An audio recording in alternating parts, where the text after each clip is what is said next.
সর্ববেদান্ত সার অমল পুরাণ শ্রীমদ্ ভাগবত বললেন,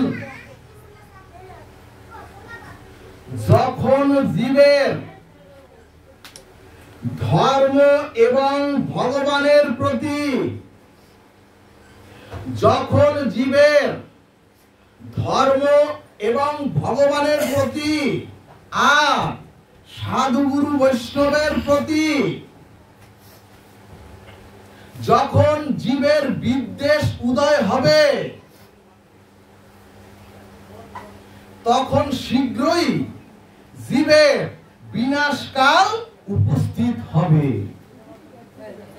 সুধীজন, আমাদের ভৌতিক উন্নতি অনেক হয়েছে, কিন্তু দেখবেন পদে পদে সনাতনী হিন্দুদের পদে পদে বিপদ এবং আমাদের প্রত্যেকের চিত্তে একটি ভয়ের আকাঙ্ক্ষা থেকেই যাচ্ছে। এই জন্যই শ্রীমদ্ ভাগবত বললেন, ওগো, এই চরাচরে মনুষ্য প্রাপ্ত হয়ে এসে তারাই ভয়ে থাকে এবং তারাই বিনাশ প্রাপ্ত হয়, যারা ধর্মের প্রতি, যারা গো ব্রাহ্মণের প্রতি, যারা সাধু গুরুর প্রতি এবং যারা ভগবানের প্রতি যাদের মনে বিদ্বেষ উৎপন্ন হয়, তারাই বিনাশ প্রাপ্ত হয়। সুধীজন, এখন এটা অর্থাৎ এই কলিযুগটাই হচ্ছে একটি বুদ্ধি বৃত্তির যুগ এবং আমরা প্রত্যেকে নিজের বুদ্ধিতে পরিচালিত হচ্ছি। এখানে শাস্ত্র বললেন, জীবের বুদ্ধিটা আসে, জীবের দেহে বুদ্ধিটা আসে মস্তিষ্ক থেকে, আর ভাবটা আসে, ভাব আসে জীবের হৃদয় থেকে। অর্থাৎ জীবের ধর্মের প্রতি ভাব বা বিশ্বাসটা আসে জীবের হৃদয় থেকে। সুধীজন, কিন্তু বর্তমান সময়টা বুদ্ধিবৃত্তির সময়, অর্থাৎ আমরা প্রত্যেকে বুদ্ধি দিয়ে এখন আমরা আমাদের সমস্ত কর্ম বা কাজ করতে চাই। এজন্যই সমাজে দেখবেন আমরা অনেকেই বলি, ওগো, ভাগবত অনুষ্ঠান করে কি লাভ? দেখবেন আমরা অনেকেই বলি, ধর্ম কর্মের মধ্যে আছেটা কি? আমরা অনেকেই বলি যে এই যে ধর্মকর্ম যারা করে এগুলি লোক ঠকানো আর সব লোক দেখানো কাজ। সুধীজন, এই যে বুদ্ধিবৃত্তির দ্বারা আমাদের যা প্রতিফলন ঘটায়, জীবের বা আমাদের ভাব এবং বিশ্বাসটা তখন দূরে সরে যায়। কিন্তু ভাগবত বললেন, ওগো, ধর্মটা হচ্ছে অনুভূতির উপরে, আর ধর্ম হচ্ছে ভাব আর বিশ্বাসের উপরে। সুধীজন, কিন্তু এখন ধর্মের নামে আমরা যা শুরু করেছি,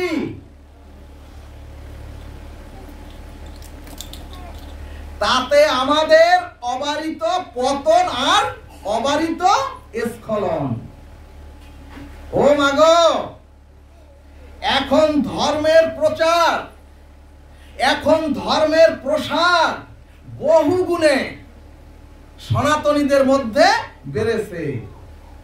দেখবেন এখন হরিনাম যজ্ঞানুষ্ঠান এখন দেখবেন গুরু নাম সংকীর্তন অনুষ্ঠান, এখন দেখবেন ভাগবত পাঠের একটা তরঙ্গ এবং উচ্ছ্বাস সনাতনীদের প্রতিটা গ্রামে বহমান। কিন্তু সুধীজন, মানুষের মানবিকতা কিন্তু মাগ মানুষের মধ্যে যে মনুষ্যত্ববোধ, এই মানবিকতা এবং মনুষ্যত্ববোধ যথাযথভাবে জাগৃত হচ্ছে না। এরপরে ভাগবত বললেন, দীক্ষা শিক্ষা নিয়ে বহুদিন ধরে ধর্মকর্ম করেও যদি জীবের আমার আত্মিক উন্নতি না হয়, তাহলে জানতে হবে আমাদের ভজন যথাযথ রূপে হয়নি। এরপরে শাস্ত্র বললেন, যে ভজনে মানুষের চরিত্রের পরিবর্তন সাধিত হয় না, যে ভজনে জীবের আত্মচৈতন্যবোধ জাগৃত হয় না, যে সাধন ভজনে মানুষের মধ্যে মনুষ্যত্ব জাগৃত হয় না, জানতে হবে সেটা যথাযথ ভজন হয়নি। জয় নিতাই গৌর হরিবল। চৈতন্য ভাগবত বললেন, ওগো, বন্দা নারীর যেমন গর্ভ ধারণের সম্ভাবনা থাকে না, ঠিক তেমনি ভজন করেও যদি মানুষের আত্ম উপলব্ধি না হয়, জানবেন সেটা ভজনই হয়নি।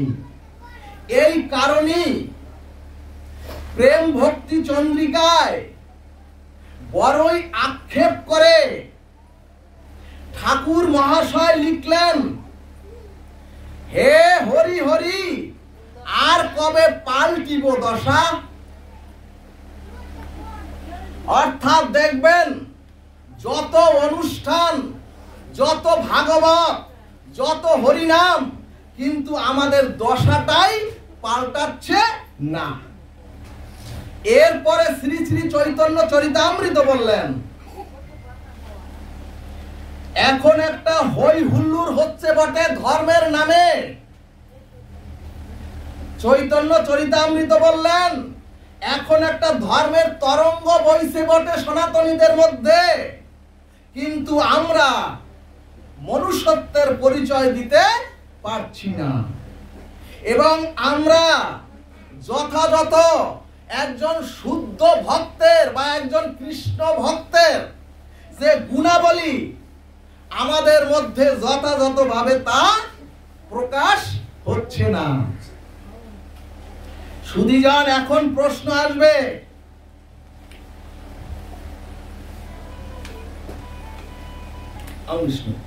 এখন প্রশ্ন আসবে, তাহলে এই যে অবারিত স্খলন পতন হতে কিভাবে জীব উদ্ধার হবে? তখন শ্রীমদ্ ভাগবত উত্তর দিলেন, ওই মা ঘুমোচ্ছে, এর পতন থেকে এবং অন্ধকার থেকে আলোর পথে আসার জন্য শ্রীমদ্ ভাগবত উত্তর দিলেন, যথাযথ অনুরাগে ভজ সদা, যথাযথ অনুরাগে ভজ সদা প্রেম ভাবে, আর আর সব হৃদয়ের সুর, আর সব হৃদয়ের সুর।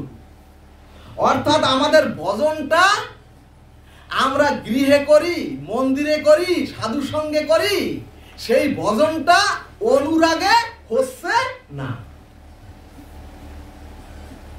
এরপরে ভাগবত বললেন, ওগো, তোমাদের যে ভজন তোমরা করো, এই ভজনটা হচ্ছে যন্ত্রের মতো। ছোটবেলা দেখছেন ছোট বাচ্চাদের যন্ত্র, গাড়ি টিপ দিয়ে সাইডে দিলে শুধু চলতে থাকে। ভাগবত বললেন, যন্ত্র টিপে দিলে যেমন যন্ত্রটি ঘুরতে থাকে, ভাগবত বললেন যন্ত্রের মতো ভজনে সিদ্ধিও হয় না, উদ্ধারও হয় না, আত্মচৈতন্য বোধ জাগৃত হয় না, মনুষ্যত্ব হয় না, শুধুমাত্র নিয়ম রক্ষা হয়।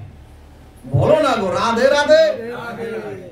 এরপরে শাস্ত্র বললেন আমরাও অনেকেই, গুরুদেব বলছেন 16 মালা জপ করছি, আমরাও হয়তো 16 মালা না পারলেও 4 মালা জপ করছি, আর বারবার ওই মালার দানাগুনির দিকে তাকাচ্ছি, কয়টা মালা শেষ হলো,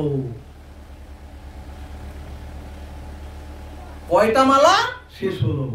ভাগবত বললেন এটা হরিনাম জপা নয়, এটা হরিনাম জপা নয়।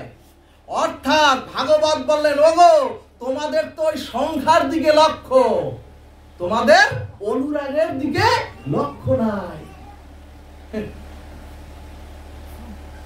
সুধীজন, এই কারণেই শাস্ত্র বললেন ভক্তি পরাশন ভব, ভক্তি পরাশন ভব। অর্থাৎ ভজন করেও যদি জীবের দেহে অনুভূতি না জন্মায় তাহলে জানবেন সেই ভজনটা আপনার আমার বন্দা ভজন।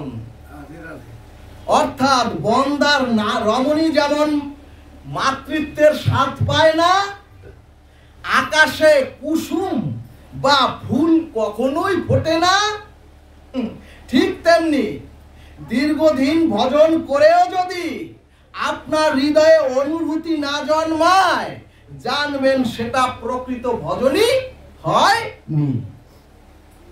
এরপরে হরিভক্তি বিলাস গ্রন্থ বললেন, মন লাগিয়ে শুনেন। হরিভক্তি বিলাস বললেন তুষ্টি পুষ্টি, এরপরে ক্ষুধা নিবৃত্তি। অর্থাৎ মানুষ যখন খাবারের গ্রাস মুখে তুলে দেয় তখন প্রতিটা গ্রাসে গ্রাসে ওই মানুষটির প্রতিটি গ্রাস আস্বাদনে ওই মানুষটির মধ্যে 3টা ক্রিয়া একসাথে হয়। অর্থাৎ তুষ্টি পুষ্টি আর ক্ষুধা নিবৃত্তি হয়। হরিভক্তি বিলাসে মহাজনগণ বললেন যখন ক্ষুধার্ত জীব অন্ন গ্রাস মুখে তুলে দেয় তখন সেই অন্নের দ্বারা প্রথমে ক্ষুধাটা ধীরে ধীরে নিবৃত্তি হয়। এরপরে ওই গ্রাস আস্বাদনের দ্বারা তার জিহ্বার একটা তুষ্টিটা আসে। এরপরে ওই খাবারের দ্বারা পরিপাক তন্ত্রে পাচক হয়ে জীবের জীবনে পুষ্টিটাও সৃষ্টি হয়। বলো না গো রাধে রাধে। ঠিক তেমনি ভাগবত ভজন করলে 3টি জিনিস জীবের দেহে আসবেই। সেই 3টি জিনিস হচ্ছে ভজন করলে প্রথম ভগবানের প্রতি একটা গাঢ় অনুরাগ বা তৃষ্ণা জন্মাবে। যদি সারাটা জীবন ফুল তুলসী দিয়াও নিজের দেহে বা অন্তরে তৃষ্ণা বা অনুরাগ না জন্মায় ভগবানের প্রতি, সুধীজন, দ্বিতীয় হচ্ছে ভাগবত বিরুদ্ধ যে বিষয়, অর্থাৎ গোবিন্দ বা ভগবত ভজন বিরুদ্ধ যে বিষয়, যেমন রূপ যৌবন আর ভোগ বিলাসে একটা বিরক্তি আসবে, পাকা চুলে আর কালি করা যাবে না। সুধীজন, তৃতীয়, এখন তখন ভগবত নামে একটা যেখানে ভগবত হবে, যেখানে হরি কথা অমৃত হবে, সেখানে হৃদয়টা যাওয়ার জন্য একটা ব্যাকুলতা জন্মাবে, অর্থাৎ একটা রুচি জন্মাবে। দেখেন না, বাড়ির পাশে চিৎকার দিয়ে সাধুরা, বৈষ্ণবরা হরি কথা কর্ণে দেওয়ার জন্য কত আপ্রাণ চেষ্টা করে, কিন্তু বাসায় বসে সিরিয়াল দেখি। শাস্ত্র বললেন, আবার সিরিয়াল কাকে নিয়ে দেখে? সন্তানকে কোলে নিয়ে দেখে। নিজেও তো ডুবলো, ওই সন্তানদেরও ডুবালো। শাস্ত্র বললেন, যদি শুনতে হয় তাই শোনা। ভাগবত আসরে ডেকেছে বা নিমন্ত্রণ করেছে এই জন্য যদি হয় আসা, আর করতে হয়, জামাই যদি মনে করে করতে হয় তাই করলাম, অর্থাৎ তখন আর দায় সারাবার চিন্তা কখনো হৃদয়ে বা মনে আসবে না, যদি হৃদয়ে অনুরাগ সৃষ্টি হয়। এরপরে ভাগবত বললেন, বহুদিন ভজন করেও যদি জীবের হৃদয়ে একটা অপরাক্ষ অনুভূতি না জন্মায় এবং সেই অপরাক্ষ অনুভূতির দ্বারা ভগবানের প্রতি অনুরাগ বা প্রিয়তা যদি না আসে, আর বিষয়ের প্রতি যদি বিরক্তি ভাব না আসে, জানবেন ভজন হচ্ছে কিন্তু যথাযথ ভজন হচ্ছে না। আমরাও তো অনেক কাল ধরে দীক্ষা নিয়ে বহু অনুষ্ঠানাদি করলাম,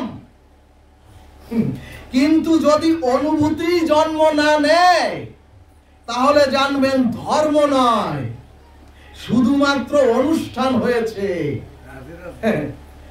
শুধুমাত্র অনুষ্ঠান হয়েছে, আর লোক বা জনসাধারণের মনোরঞ্জন হয়েছে। সুধীজন, এজন্যই শ্রীমদ্ ভগবদ গীতায় শ্রী ভগবান বললেন, ওগো ভালোভাবে শোনো। ভগবান বললেন, ওপি চেদসি পাপেভ্য সর্বেভ্য পাপকৃতম।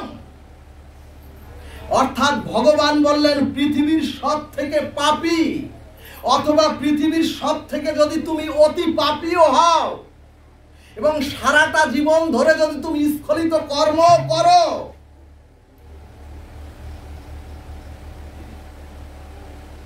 আর যদি তুমি হরি কথায় বা ভগবত ভজনে অনুশোচনার দ্বারা যদি দগ্ধীভূত হতে পারো, তাহলে ওই যে তোমার পাপ সব বিনাশ হয়ে যায়। ভগবান বললেন, ওগো তোমরা অজ্ঞানতায় অথবা রিপুর তাড়নায় যে পাপ কর্ম সাধিত করেছো মনুষ্যপ্রাপ্ত হয়ে, সেগুলি অনুশোচনায় যদি তুমি দগ্ধীভূত হতে পারো তাহলে সব ধূলিসাৎ হয়ে যায়। কিন্তু সেই অনুশোচনার পরেও যদি, কিন্তু সেই যে অনুশোচনা করলাম আগো, সেই অনুশোচনার পরেও যদি আবার পুনঃ পাপ হয়ে যায়,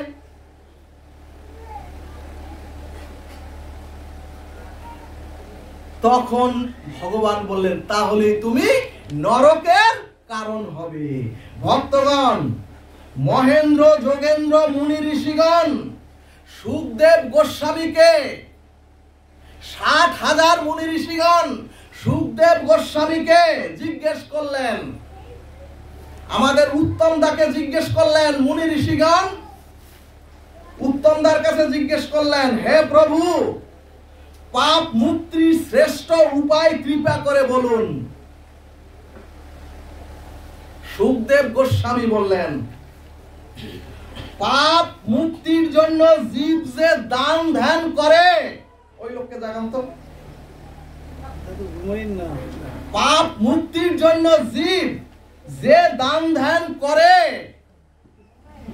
যে কর্ম করে, যে জ্ঞান এবং পূজা অর্চন করে, তাতে পাপ কিছুদিনের জন্য স্তিমিত হয় বটে, কিন্তু যখনই তামসিক গুণ অবদমিত হয়ে জীবের দেহে একটা সাত্ত্বিক গুণের উদয় হয় বটে, অর্থাৎ কিছুদিন দান ধ্যান করলেন, পূজা অর্চনা করলেন, তীর্থ ভ্রমণ করলেন, তাতে কিছুদিন সাত্ত্বিক গুণের উদয় হয়ে রজ বা তমগুণ একটু স্তিমিত হয় বটে, কিন্তু পাপ পুরোপুরি নিষ্ক্রিয় হয় না। ভাগবত দৃষ্টান্ত দিলেন, বীজ গোডাউনের মধ্যে বহুদিন রাখার পরেও, ছোলা বীজ গোডাউনের মধ্যে বহুদিন রাখার পরেও সেই বীজ যদি নরম মাটিতে একটু জলের ছোঁয়া পায়, তাহলে ওই বীজ আবার অঙ্কুরোদ্গম হয়ে যায় বা গজিয়ে ওঠে। আবার সবাই দুর্বা ঘাস চেনেন আপনারা, সেই দুর্বা ঘাসগুলি যদি মাটির উপরে পুড়িয়ে দেন, দুর্বার মূল কিন্তু নিষ্ক্রিয় হয় না। আবার পুনরায় বর্ষার স্নাত ধারায় মাটির অভ্যন্তরের মূল থেকে আবার দুর্বা প্রকাশ হয়ে যায়। ঠিক তেমনি আপাতত দান ধ্যান পূজা পার্বণের দ্বারা পাপকে উপর থেকে পুড়িয়ে দেয়া যায় বটে, কিন্তু পাপের মূল বিনষ্ট হয় না। সুধীজন, আমরাও কিছুদিন সাধু সঙ্গ করছি, আমরাও কিছুদিন হরিনাম করছি, আমরাও তীর্থ ভ্রমণ করছি, দান ধ্যান করছি, এতে পাপময় চিন্তাটা ওই যে বীজ, ওই বীজ আকারে সুপ্ত থাকে, কিন্তু নিষ্ক্রিয় বা ধ্বংস হয় না। আবার উপযুক্ত কোনো ভোগের প্রবৃত্তির সময়, আরে আজকে ছোলা চিংড়ি, আজকে ইলিশ মাছ, এরকম আবার কোন ভোগের প্রবৃত্তির সময় সেই পাপ আবার প্রকট হয়ে পড়ে। ও মাগো, আমাদের জীবনে যা কিছু অভিশাপ, যা কিছু অবক্ষয়, যা কিছু ধ্বংসলীলা, সব কিন্তু আমাদের যা কিছু দুঃখ আর পতন, সব কিন্তু এই পাপ থেকে, পাপের দ্বারাই হয়। এই জন্য ভাগবত বলেন, ওগো যদি ভক্ত হতে চাও, ওগো যদি শুদ্ধ জীবন যাপন করতে চাও, যদি একটি ভজনযোগ্য দেহ তৈরি করতে চাও, ভগবানের চরণে শুদ্ধ ভক্তি পেয়ে নিত্য লোকের যাত্রী হতে গেলে প্রথমেই পাপ মুক্ত জীবন হতে হবে। সর্বশাস্ত্রের মূল কথা। এখন প্রশ্ন, পাপ কি? পাপ কি? ভাগবত বললেন, ওগো শাস্ত্র বিরোধী, অর্থাৎ শাস্ত্রবিধি লঙ্ঘন করে ভোগ রিপুর ইন্দ্রিয়ের তাড়নায় শুধু দেহ সুখ ভোগের কর্ম কি পাপ বলে। এই পাপের মূল স্খলনের জন্য সুখদেব গোস্বামী তার অমর বাণীতে বললেন, ওগো জীব, কোন জীব যখন সাধু সঙ্গে মহতের কৃপা লাভ করে শাস্ত্রের বাণীর মর্মার্থ সাধু মুখে শ্রবণ করে সেটা তার জীবনে উপলব্ধি করতে পারে, আর সেই সাধু সঙ্গের মহতের কৃপায় শাস্ত্রবাণীর দিব্য আলোকে যখন জীব নিরন্তর বদনে হরিনাম করতে থাকে, ভাগবত বললেন এই হরি কথা আর হরিনাম জীবের কর্ণ দিয়ে যত হৃদয়ে প্রবেশ করে, তখন জীবের অনন্ত জন্মের পাপের মূলগুলো হরিকথার হরিনামের দ্বারা বিনষ্ট হয়ে যায় এবং সেই জীব চিরমুক্তি পায়। বলমন রাধা কৃষ্ণ প্রীতি প্রেমানন্দে হরি হরি বলমন। তাহলে ভক্তগণ, একমাত্র হরি কথা আর হরিনামের দ্বারাই জীবের অনন্ত জন্মের পাপ মূল বিনষ্ট হয়। জয় জয় এই নবশ্রীধাম বৃন্দাবন বিহারী লাল কি জয়, জয় কৃষ্ণচন্দ্র ভগবান কি শ্রী শ্রী।